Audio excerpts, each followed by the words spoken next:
Hey everyone, welcome back to another episode of the DJ Sessions Presents the Virtual Sessions. I'm your host Darren, and right now I'm sitting in the virtual studios in Seattle, Washington, and coming in all the way from Tuscany, Italy. We have HAXHIA on the show today. HAXHIA, how you doing? Hi guys, hi Darren. Thank you so much for having me tonight. Absolutely. Thank you so much for being Yeah, here today. Now, you've been kind of on a little bit of a whirlwind right now, just coming back off of ADE with yes, Origami right. Management out there. How was that trip? Was amazing for me. It was my first time in AD and also in Amsterdam, and was very excited for me.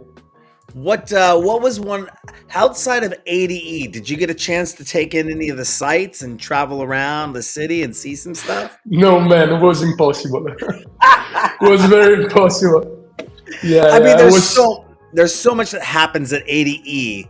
That's Yeah, totally understandable. I mean, when I go to ADE, when me and my friend have gone the past two times we went, I made it yeah. a work pleasure trip. So the first 3 days, we would get in on Tuesday, have all day Okay, Tuesday, and then I would work Wednesday, Thursday, and Friday doing my okay, interviews, and then we take off Friday night, Saturday, Sunday, and have Monday to make it to the airport. So okay. we'd have time to explore the city, and that's I kind of like to Yeah, do it when I travel. I'm going to have to do some extended things next year yeah. when I do my EU trips, and Italy is one of those places I'm going to be going to, like I told you Okay, before. amazing. Yeah, But yeah, yeah. ADE, we'll be making ADE next year, absolutely. Okay. So, Amsterdam is such a wonderful and beautiful town. But you're right, there's so much to do, so much. I think Yeah. they said there were 600,000 people this year at Wow. ADE. I thought it used to be Impressive. when I went 2022, coming right off of Pandy. They said about 250,000 people, but I read a report it was 600,000 people. I was like, Amazing. whoa, Whoa, it's been yeah. even crazier this year. So super Yeah. excited you had a good time there. And you were there with the Origami Management team, correct? Yes. Yeah, of course. Yeah. So tell us, first of all, your name isn't Oxia, it's Marco. How Yeah, did it's you my come first up? time. Yeah, how did you come up with the name Oxia? What is that? What's the meaning behind that? Because it's my surname. Oh, Ax okay. is my real name, my surname. I have Albanian and Greek origins. So I thought to take my surname like DJ name because it was different from the rest. Was nice at the same time. So I chose Axia. There you go. Yeah, That's an easy play on it. I mean, it's still your name, but it's not your name, yeah. but it's your name. Yeah, So it's also so personal for me because you have to have an identity, no? yeah. For me, it's so important to keep my regions to me. So it's There nice. you go. And now, how did you get started in all this? You're pretty young in the game, and Yeah, what yeah. made you want to get into DJing and production in the first place? Yeah, so I'm 23 years old and I started DJing when I was like 13, 14. And I started because my uncle had the passion for the electronic music, and that's he was a DJ. He had all the gear in his room. And one day I entered in his room. I found two CDJs 800 and one Hallenit, and I thought, "Wow, this is crazy! It's amazing! I have to learn how to mix and to be a DJ." And I started like this. It was very amazing for me. Now, did you get in trouble for playing with this stuff, or did he encourage it and help train you? He trained me at the start, and after I learned it by myself. And where did you Yeah, yeah. were you heavily influenced by his music selection that he had, or did you kind of gravitate and find your own style of music that you like to play outside of what you were playing with that you learned with? So he influenced me with the house music, but I grown my own style because I'm a very disco funk fan, and also I'm one of Michael Jackson fan. For me, he is one of my musical hero. Hmm. And I started to listen to him, to listen Lou Rawls, Earth, Wind& and Fire, Sister Sledge, all the disco funk. And for me was another world. all this progression, the harmonies was amazing for me.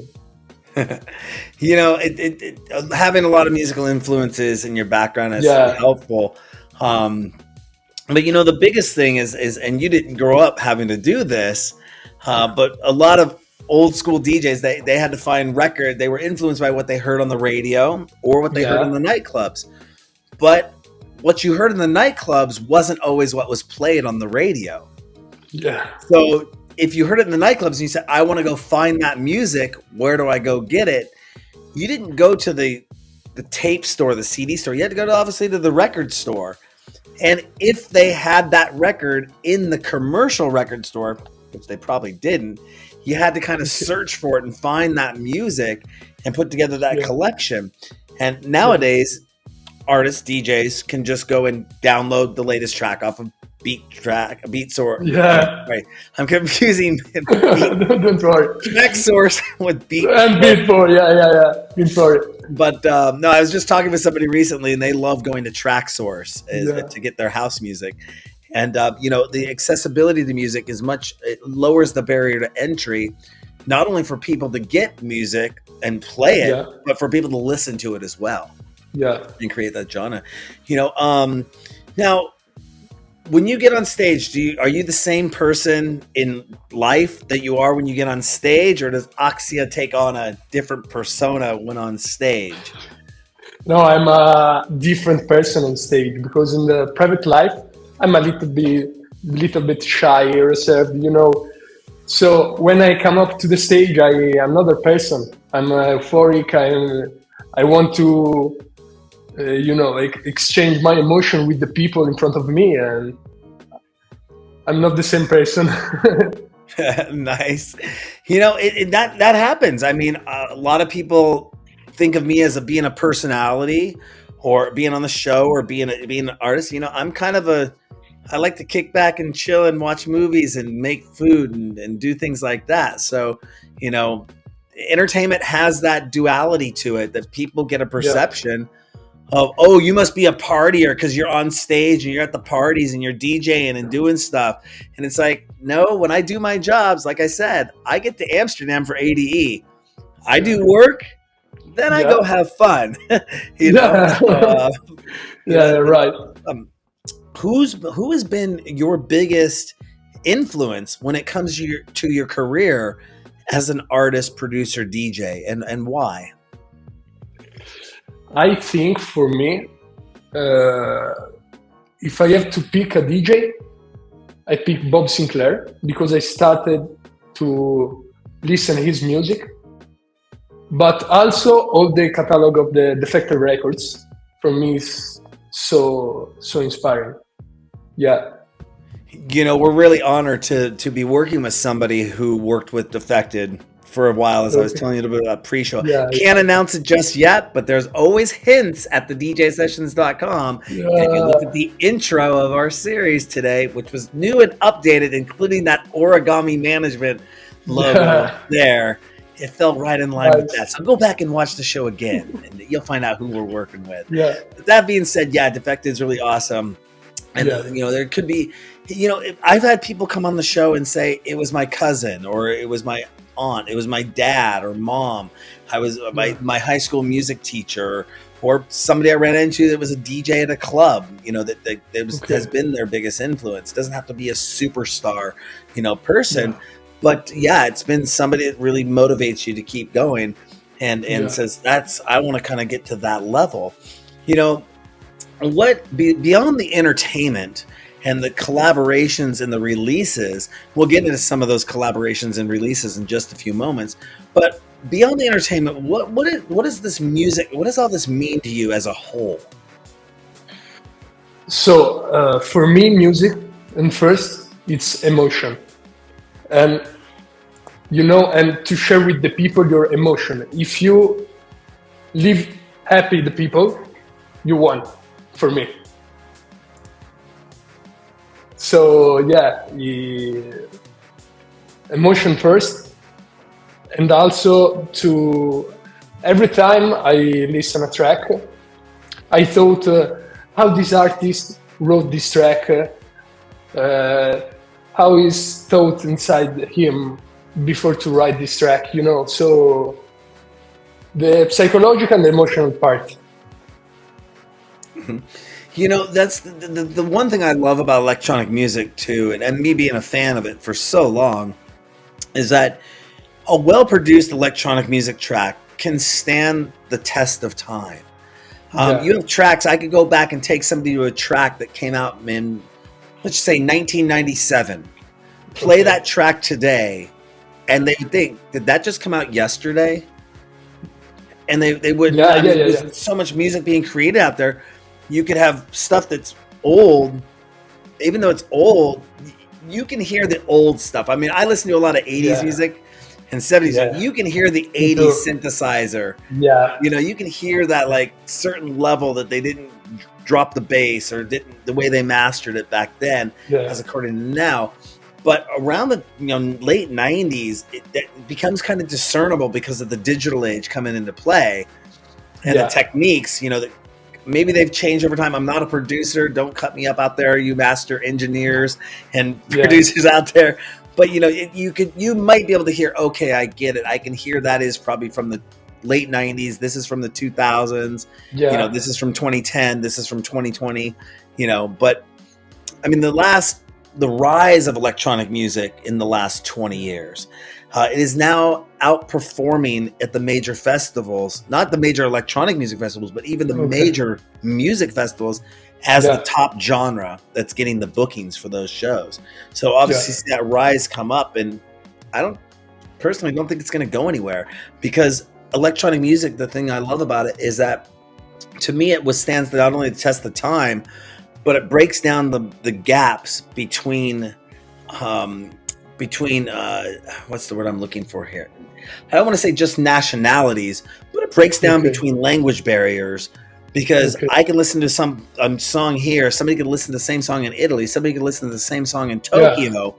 We're all listening to the same thing. There's no necessarily words behind it. It's a universal language. Thank you. That's the word right there. It's a universal language. That's it's universal, whereas you might have different translations that don't exactly work out from language to language to language. I was watching K-pop Demon Hunters the other day, and I love going to the Korean barbecue as much as any other one else, and they put a lot of K-pop in the background, and I watched some of those videos, and I'm like, that's a really kick-ass video, but I have no idea what they're saying. And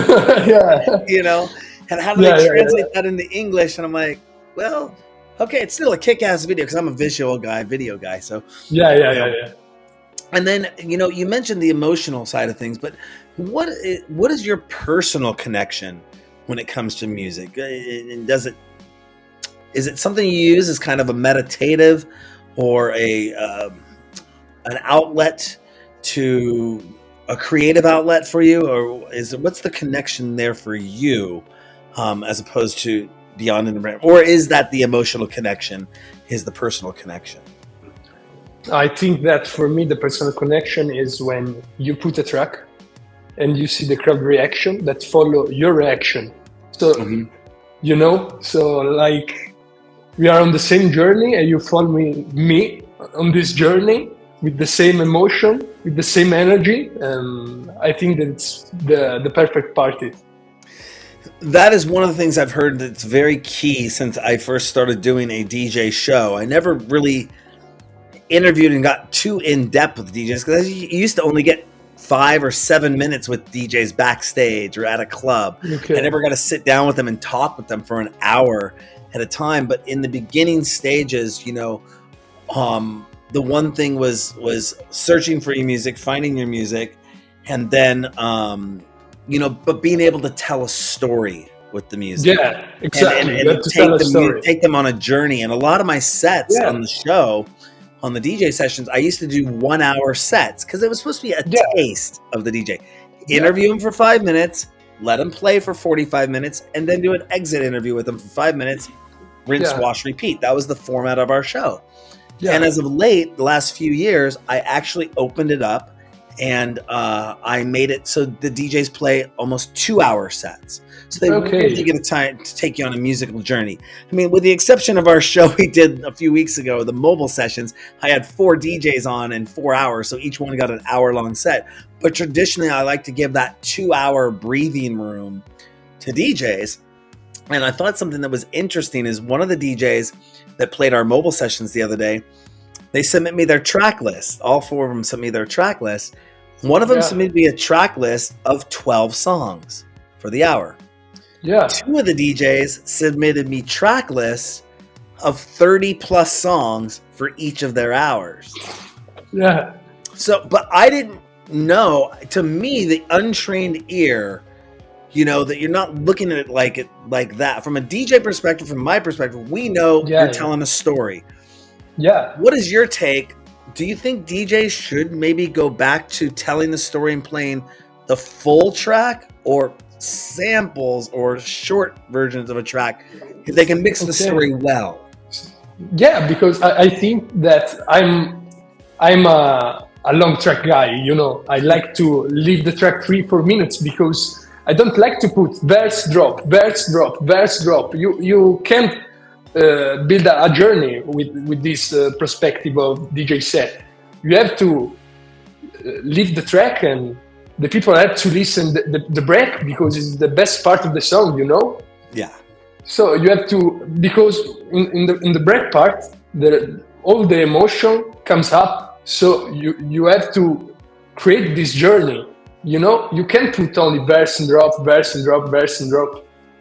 For me, it's not a DJ set, you know. But you know, I witnessed that starting to happen, and maybe it was happening way before I saw this. I was maybe back in Vegas in 2009, and I noticed, I mean, I think a lot of DJs that I would go to, electronic music DJs, were playing a lot of trance at that time. I was listening to a lot of trance in the clubs, house music as well. And you're right, it was telling that story, letting the full track play out. But when I went to Vegas, they'd play like 30 seconds or a minute of a track. I mean, the typical mashup is what you hear. But they have to cater to so many different audiences that are coming from all over the nation, if not over the world, and get that little bit and keep it hype, little bit, keep it hype, little bit, keep it hype. Yeah. You never got to hear the whole song play out, you know? And it's like that, to me, I'm not knocking anyone's style, but it was like, let the song play out. You know, keep the track breathe. Yeah, let it breathe. Perfect, like a good glass of wine or a good bottle of wine, which I'll probably have some when I come over to Italy with you and the Origami Management team. Yeah. So we can do a nice trip around Rome and Tuscany with the wine. It's so amazing to hear the wine, you know. Definitely looking forward to doing that. So we got to let it breathe when you come to Italy. You got to let it breathe on the decks. People, let it breathe. You know, if you could change one thing that bothers you from the electronic music scene, what would that be, and how would you go about it? I think the fast life of the releases. You have to release like nowadays 1 track at month, or there are so many DJs that release also 1 track for a week. It's okay for the new market, but you have to push yourself in a wrong way, because you can stay all the time at this level to produce every week a track. This is my personal opinion, you know. But I think that we have to take it slow a little bit, you know. For me, you know, I can relate to that. At least being consistency. When I talk to a lot of podcasters and give them advice on their podcast, one of the first things after we determining what their topic is going to be, find out if there's somebody else already covering that topic, and kind of guiding them to reach out and prepare their shows so they know what they're going to be talking about. So it isn't just a who, what, why, where, when, and you do all the talking and I'll just sit back and say, when did that, you know, and make it an engaging podcast. Is next thing you got to set up is your schedule. How often are you going to put out a podcast?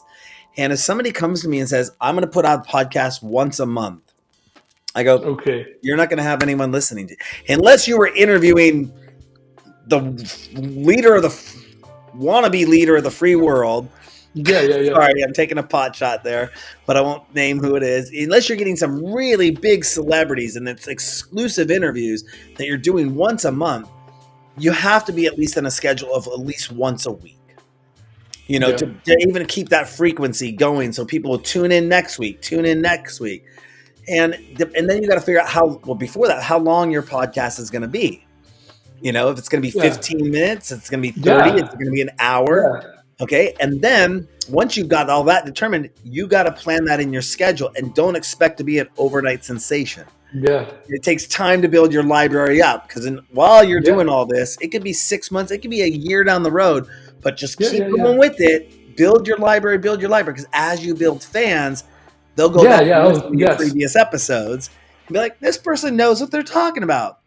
So when it comes to me and the DJ sessions, we're ramping up to produce 60 hours of content by the end of the year, a month. And by the middle of next quarter, by February, our goal is to be at 100 hours of content because I want to be able to set myself aside tongue twisted here, set myself at a higher, oh God, why am I pulling a tongue twister here right now? I want to differentiate myself from the other podcasts out there because I want people to come back daily, if not in the morning, in the afternoon, in the night, so I can relate to wanting to always be inconsistent, what you said there, with at least once a month. But I can see why DJs want to push stuff out once a week. But you can do it, but you have to keep the quality high, you know? Exactly. And I was talking with Peter Mack from MN2S the other day, and he goes, you know, he wasn't trying to be mean to anyone because the quality of what's being put out there now is just, there's so much garbage you got to sort through to find the good stuff because it's easy for anyone just to publish. You know, so, you know, that being said, you know, finding the good stuff is hard, or just producing good stuff and that people know you're producing good stuff. You know, I don't know, producing a song a week, I could produce a song in 6 months, probably. If I try. But I think that nowadays, if you are an upcoming DJs like me, you have to stay at this level because you have to grow your, your followers, your public. But you have to keep, how I said before, the quality of the tracks. Because I love to put so much quality in my tracks. So if it's not good for me at 100%, I don't release. Yeah. And it does have to be right. And I know a lot of DJs, I know from my industry, from a filmmaking standpoint, a lot of people will make their film and have done this, and then they would sit on it and they wouldn't share it. Before YouTube, there was no distribution to get stuff out there unless you put it into a film contest and hope they screen it. Maybe they put it on the screen and you get a viewing for that one film festival, but you may have submitted 100 copies.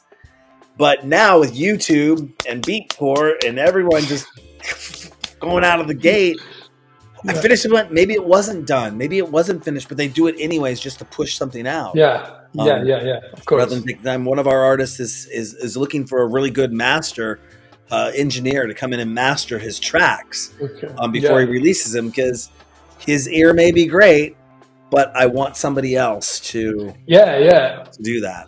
Do you do all your own mastering, or do you send it out to somebody to master your tracks? I try to make an in-depth mix and mastering, and after I put it out, because when you are an artist, you are so you have a strong bond with the track, so you are not how to say it, you're not able to say this is technically good, this is technically not good, and I prefer to give to another person for make this work, for be at the 100% professional, Yeah, I always, sometimes now when I write stuff, I have to give it to somebody else to proofread it, because what I might think is awesome, I might not even know. I mean, at least I'll throw it into Google Docs And Yeah, yeah, then yeah. like Google Docs, and I go, I didn't even see that I spelt the word because 5 times wrong because I'm doing my typos and I'm just not noticing them, and then I drop it over and I go, oh, okay. I gotta remember something. It's just typos, having that proofreading, especially if something's going to go live online as an article. But same with Yeah, music, yeah, yeah. you want to make sure that everything is right there and it's tight. Do you do the when it comes to audio testing? Okay. Do you get to do the car test? Yeah, every day, every time I do the car test, the iPods test, the phone test, all the tests possible, you know? All the tests. Yeah, that was Yeah, something yeah, that yeah, yeah. somebody dropped that on me a few years back. They said, I do not let anything go out unless I listen to it in my car. And I went, I never thought about that. Or even some people have multiple sets of headphones. You go, what does it sound like in Yeah, these ones? What does it sound like these ones? What does it sound like on the phone? And I'm like, wow, that's taking it to a whole nother level, but that's awesome. By the way, if you could describe your music in 3 words, what would you call it? so I think in 2 words, energetic, emotional, and you know, uh, and with a strong bond with my origins. Mm-hmm. Because I released my last track a few months ago on Leonidas Records called RM, and I tried to put my Balkan origin style, these flutes and folk guitars with the tech house, and this is a genre that I'm trying to develop, and so these are the 3 words for me. Those are 3 great words. I can't wait to come see you perform live in Italy doing Will all be a that. pleasure. Now, how did you get involved with Origami Management and Leandro Okay. da Silva? I said Yeah, it right yeah, this time. yeah, yeah, yeah. Da Silva. Yeah, the Silva. So we chatted on Instagram. We started to make the first call chat, on WhatsApp for know what I'm doing, my musical styles, and I found a very strong and big team. They are so amazing people, so professional. A big shout to Leandro, Alessandro, and Gioia. Thank you for all. And also, I met at the ADE the first time all the artists of the management, and they are also amazing people and amazing artists. So we are a very big, strong family. I'm so glad to be in there. Yeah, that's one of the things that I always promote, especially with the DJ sessions when it first started out, was that sense of family, teamwork, of working and other DJs working together to help uplift their networking skills or their networking Yeah, yeah, yeah. opportunities or promote them to the world. Because Yeah, yeah, yeah. we started this show in my living room, and then moved it a week Yeah, later to my bedroom. And then we started getting bigger name artists on the show, and the idea, and then started taking other people from around the city of Seattle and having them collaborate together and doing shows together with us, and to highlight the showcase, the great talent that was here in the Seattle area to the world. yeah, Now, 16 years later, we're taking a much more international approach and working with companies yeah, like Origami and yeah, highlighting yeah, what you're doing, especially those awesome. I hear that it went down really well. It was fun.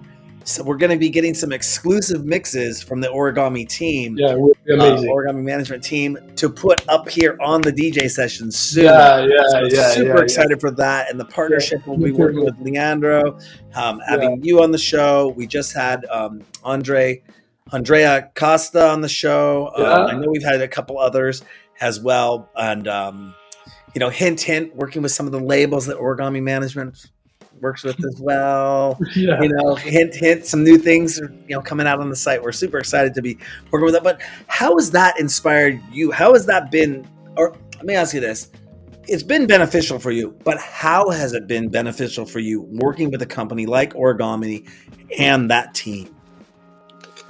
So for me, because they helped me from to technical part of a production music, how to mix a vocal, how to mix a bass, to how to put a post on Instagram. They helped me 360 degree, So it's very amazing to collaborate with them, and also for the musical advice, and also for the artistic part on the social media advices. So they're so amazing for this, for me, in my opinion. Mm-hmm. And management can come in so many different forms. Like artists don't understand that really to do this, and I've told a lot of people this, the entertainment game is, you could have 1 million people out there that are all talented, equally, boom, right? They're talented. Yeah. But if you have 100,000 people that are putting $10,000 into their profession, they're going to step themselves up just a little bit higher than the 1 million people. And then if you have 10,000 people put in, say, $20,000 or $30,000, they're going to be a little higher up than those 100,000. And I'm not trying to say that this game is a money game or a cash grab, but in order to make it successful, you have to have a team around you helping you out. So only so much can be done for free, and that can take having a management team, that can take having a PR person, that can take having a booking manager, that can take having a mastering engineer, that can take managing your website and doing, that kind of development for you to make sure all of that is cohesive. And all those people deserve paychecks.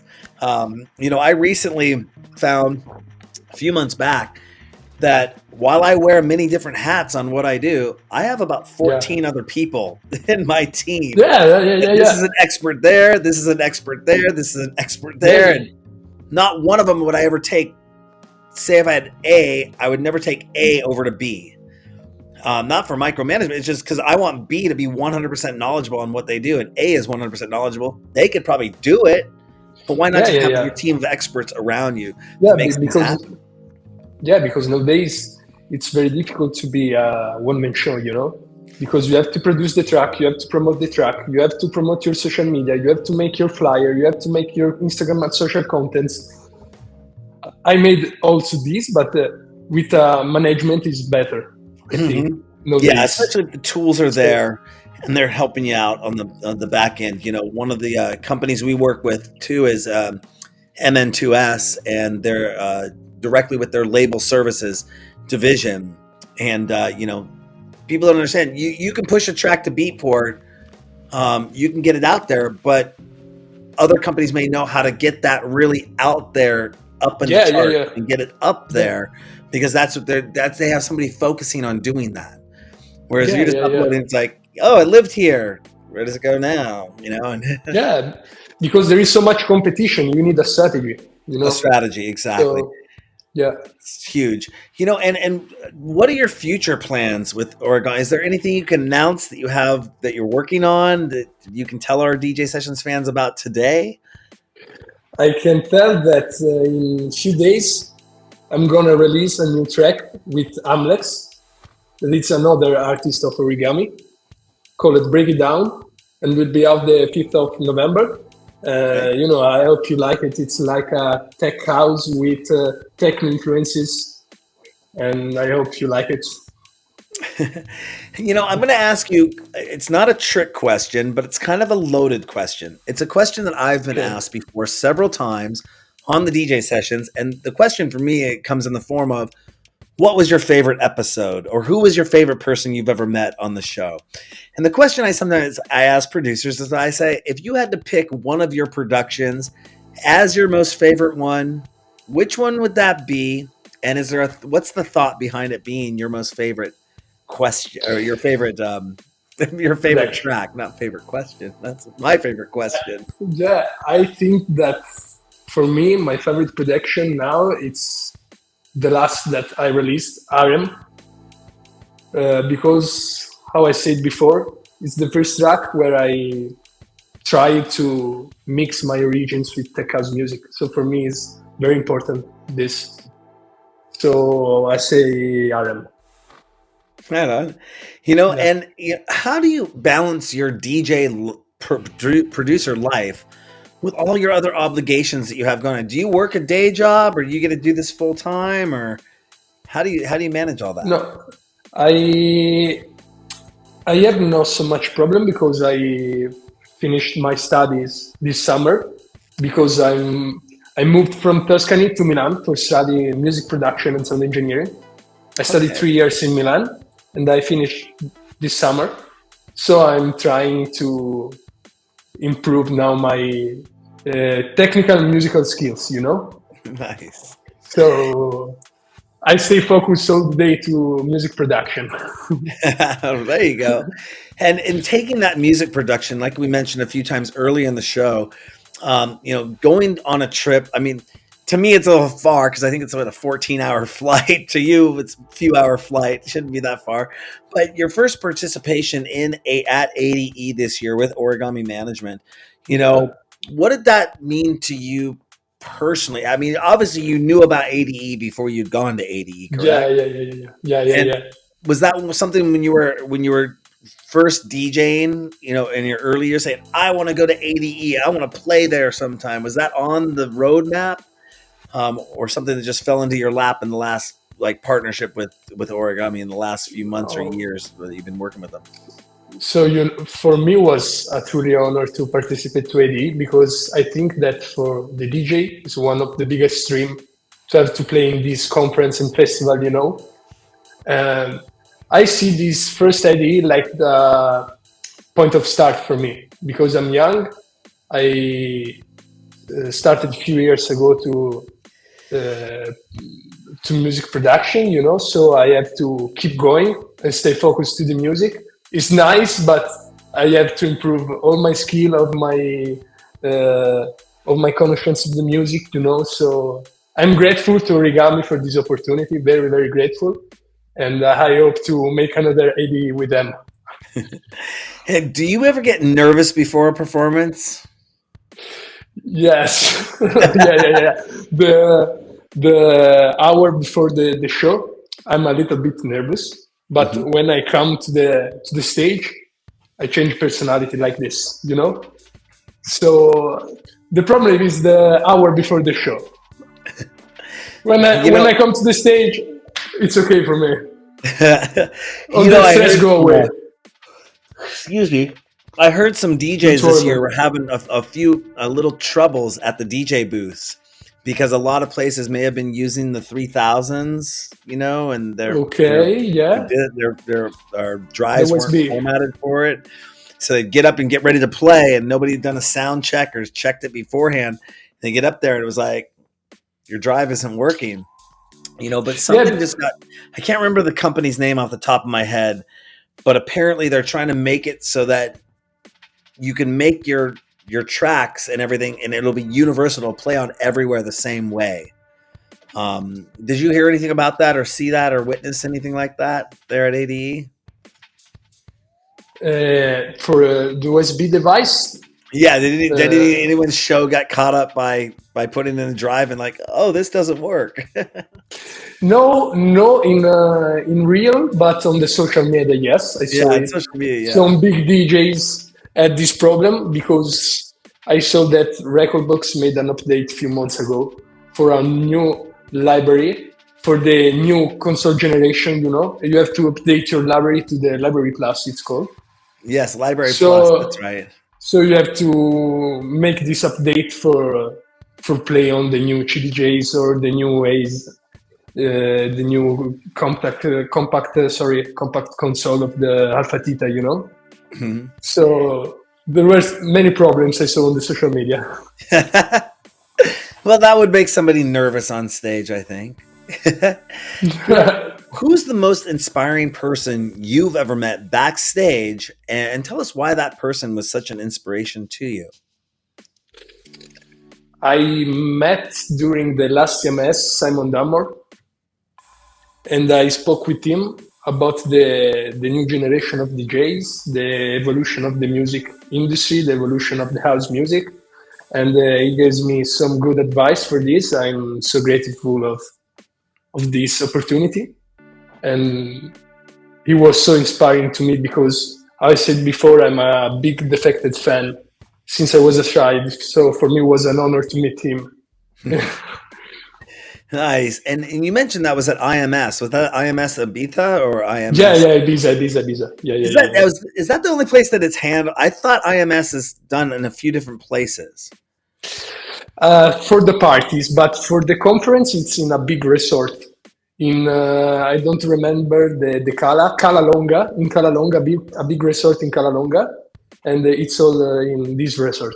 And the parties are all around the island.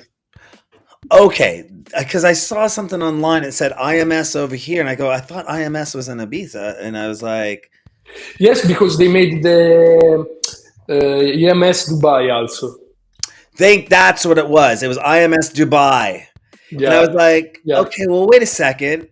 Which one do I go to now? Because I mean, I would love to go to Dubai. I think that would be just such an amazing experience. Yeah. I would just love to go completely outside of show reasons or music reasons, just to see the architecture alone. I think would just be amazing. I remember seeing pictures of Dubai when it was like just desert, nothing. And then like 30 years ago. Whoa, like what did you say, 30 years ago?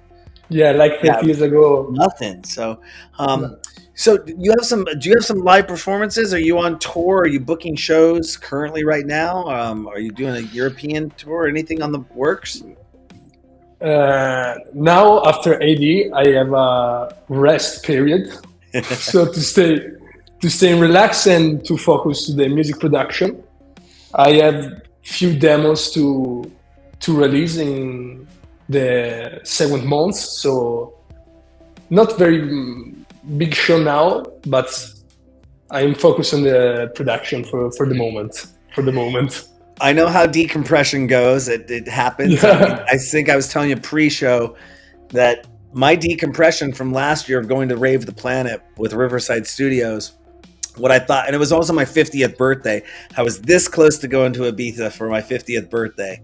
So it was right after. Yeah. Oh, amazing. I had to fly back home. Well, it was going to cost me like $2,300, $2,400 to fly home from Ibiza. And I was like, I didn't have time to plan it and route it all out. I could have probably done it, but I was like, yeah, but I'll make it back there. But, I came back and what I thought was going to be a 2-week decompression, 3-week decompression turned into 2 months and then turned into 4 months and then turned into 6 months. And I was like, I tell people all the time, I didn't sit in this chair for 8.5 months. No interviews, no looking, no doing anything. I just kind of disappeared. I needed that kind of real decompression, kind of figure out where things were going, come back and take in all the information you learned, especially at a conference like ADE with so many, you got performances going on, networking going on, sights and sounds that you've never seen before happening. It just takes time to come back and let it all soak in. I totally understand that. So keep the momentum going. Keep the excitement going. I was going to ask you, in your downtime or when you're not like producing stuff, do you listen to podcasts or live streams? Yeah, I do. What are your top 3 you listen to?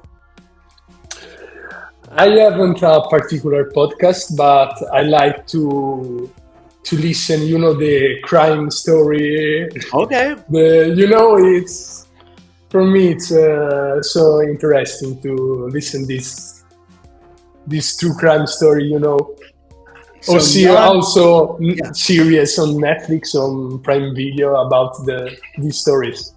So no, it's not music podcasts or live streams. You're listening to crime story. That's your okay, cool. Crime stories. I'll remember that one. Yeah. Awesome. Well, is there anything else you want to let our DJ Sessions fans know about before we let you go? I think that I don't know, man. I say the most important things of my artistic journey, so it's okay for me. No, it's okay. We're going to follow up with you. We always love talking to new and up and coming stars, rising stars on the show. Congratulations on your partnership and making it through your first ADE and your first Thank you very interview, I much. might add. Thank you. Yeah, yeah, yeah. Great. It's my first You know, interview. Yeah, thank you very much. where's the best place people can go to find out more information about you and what you got going on? Yeah, for me, Instagram. On my Instagram, HAXHIA Music, you can find me. And you can see all my Russian stuffs. You can find my short video from DJ set from AD, and also more contents about my music journey. Awesome. And that's HAXHIA Music, MUSIC. All right, at Instagram. Yeah. Well, HAXHIA, thank you so much for coming on the show today. We definitely will be following up with you because we are kind of related now in partnership with Origami Management. Super excited to see everything they got coming out for the rest of the year and the future. Yeah. So thank you for coming on the show today. Thank you so much for having me, Darren. It was a pleasure to meet you, to make this first interview with you. Absolutely. Thank you so much. It was fun. Thank you. Thank you. Note, don't forget to go to our website, thedjsessions.com. You can find live interviews just like this one, exclusive mixes, even ones filmed from ADE and delivered right to us because we love doing things like that. But also 700 news stories a month, our merch store, our new music section coming soon, along with our internet station. We have a virtual reality nightclub. We have a mobile app. We had a bunch of different stuff, but all of that and our social medias are at thedjsessions.com.